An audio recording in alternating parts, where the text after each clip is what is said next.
Hello, আসসালামু আলাইকুম guys, কেমন আছেন সবাই? আমি আসছি একটু চকের পারে। এই দেখেন আমার পিছনে সব ধানের জমি। এই যে দেখেন, এই পাশে বাড়ি আছে, আর এইখানে যে ধানের সেচ পাম্প, এটা ধানের জমি। আর এই পাশে দেখেন এই যে কাঠ বাগান, সব কাঠ বাগান, এই যে বাগান গাছ। কিন্তু মেন কথা হচ্ছে আপনাদের সাথে ভিডিওটি শেয়ার করতেছি।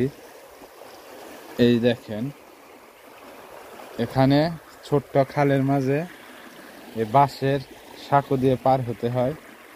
এই বাঁশের সাঁকোটা দেখানোর জন্য আপনাদের এই ভিডিওটি আপনাদের সাথে শেয়ার করলাম।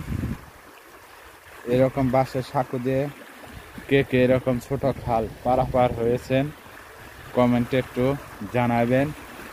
দেখেন পানির হালকা পানি যাইতেছে, কিন্তু পানির কি আওয়াজ! পানির সাথে কত কচুরি পানা চলে আসছে।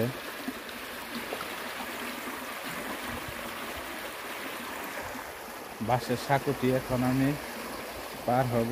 আমার মতো কে কে এরকম বাঁশের সাঁকো দিয়ে পার হয়েছেন? এই দেখেন খালের মাঝে বাঁশের সাঁকো দিয়ে এরকম খাল পারাপার কে কে হয়েছেন কমেন্টে জানাবেন। সবাই ভালো থাকবেন। আল্লাহ হাফেজ।